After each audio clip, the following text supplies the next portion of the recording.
ऐसा झूठ है जी जिससे देश को भी खतरा होता है, देश की सुरक्षा के ऊपर भी खतरा होता है, भाईचारे के ऊपर भी खतरा होता है। इस प्रकार की भाषा ये कांग्रेस के नेता भी, कांग्रेस के जो बड़े पदाधिकारी भी हैं, वो बोलने का काम कर रहे हैं। मैं उनसे आग्रह करूंगा कि वही इसको, राहुल गांधी को, वो कोई ज्ञानवर्धन किताब लेकर के दें जिससे कि उसका ज्ञान हो सके, क्योंकि उसको ये मालूम नहीं है। संविधान तो इन्होंने पकड़ा दिया, बस वो तो खाली उसको ये भी नहीं पता कि उस संविधान में कितने पेज हैं, कितने उसने पढ़े हैं, ये उसको जानकारी नहीं है, परंतु किताब उठा करके खड़ा हो गया।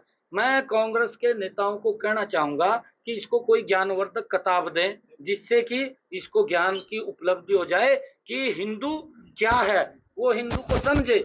अगर उसको समझ में नहीं आता, वो कहाँ से उसको लिख करके देते हैं, किस प्रकार की भाषा वो बोलता है, जिससे कि वो हिंदुओं के ऊपर भी वो कटाक्ष करने का काम उन्होंने किया है। मुझे ये कहना पड़ रहा है, ये दुर्भाग्यपूर्ण है। ये राहुल गांधी को उस समय याद नहीं आया, कांग्रेस को याद नहीं आया, जब वो सिखों का कत्लेआम किया गया दिल्ली के अंदर, उनके गलों के अंदर टायर डाल करके उनको जला दिया गया, तब तो ये कुछ नहीं बोला।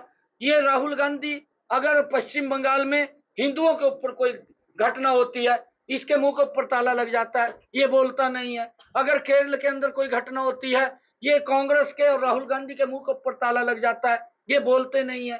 परंतु किस प्रकार से झूठ फैलाने का काम करते हैं कि भाई ये संविधान को बदल देंगे या संविधान के साथ छेड़छाड़ करेंगे।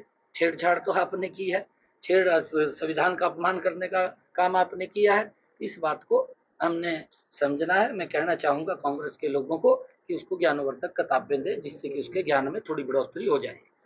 विधानसभा चुनाव को लेकर बीजेपी कितना तैयार है?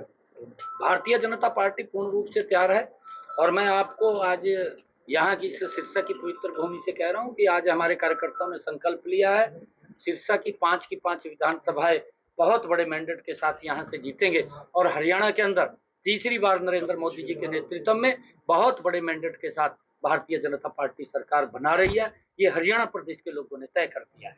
सर, आपने कांग्रेस का जिक्र किया है, कांग्रेस के कई नेता हैं जो बड़े नेता हैं, आपस में ही एक दूसरे पर कटाक्ष करते हैं। कुमारी शैलजा दूसरे ग्रुप देखिए, मुझे आश्चर्य होता है इस बात का कि इलेक्शन चलता हो और इलेक्शन चलते हुए के अंदर कुमारी शैलजा इस प्रकार की बात बोलती हो कि हुड्डा का यहाँ कुछ नहीं है, हुड्डा यहाँ ना आए, और मुझे आवश्यकता नहीं है कि हुड्डा यहाँ पर आए। इस प्रकार की भाषा, तो प्रदेश कहाँ सुरक्षित? इनके हाथों में प्रदेश सुरक्षित नहीं है। मैं इस बात का भी, मैं यहाँ पर भी आया था, शायद आप लोगों से भी मैंने बात किया था, मेरी शायद आपके पास वीडियो होगी।